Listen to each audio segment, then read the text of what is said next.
ikke alert.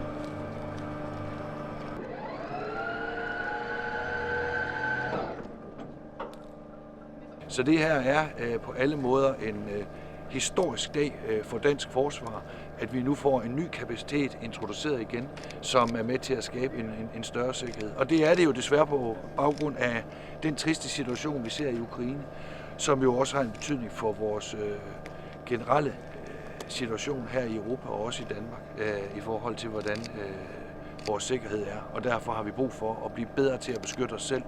Og det jordbaserede luftforsvarssystem er jo noget af det, som vi kender, som har gjort kæmpe stor gavn i Ukraine. Hvor de har skulle lære at bruge systemet på ganske kort tid. Etablere, reloade og operere systemet. Tagelsystem simulerer et ANRAAM 120. Koden det består af de her 6 medarbejdere.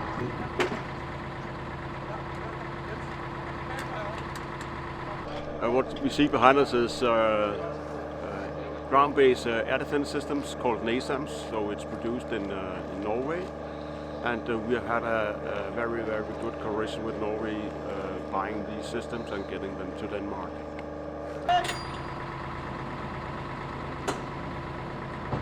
Al den produktion, vi laver nu, det er jo simpelthen for at sikre, at de ikke får en platform kommer. Vi arbejder ret tæt på hinanden, så ved at ligesom lave den her verbale kommunikation. Skyde i 360 grader. Den er begrænset til at dog kun kan rotere 357 grader, så den vil lige...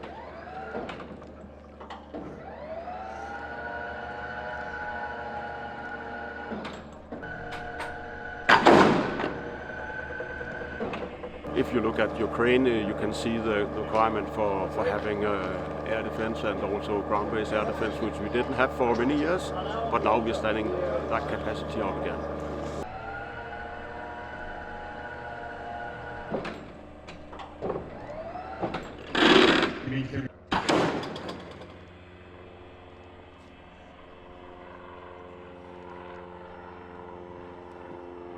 Igen, og så vil I blive sat i gang i 3 rotationer.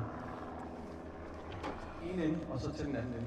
Så hvis målet det skal skifte retning, så vil den dreje. Oh, this is just at beginning.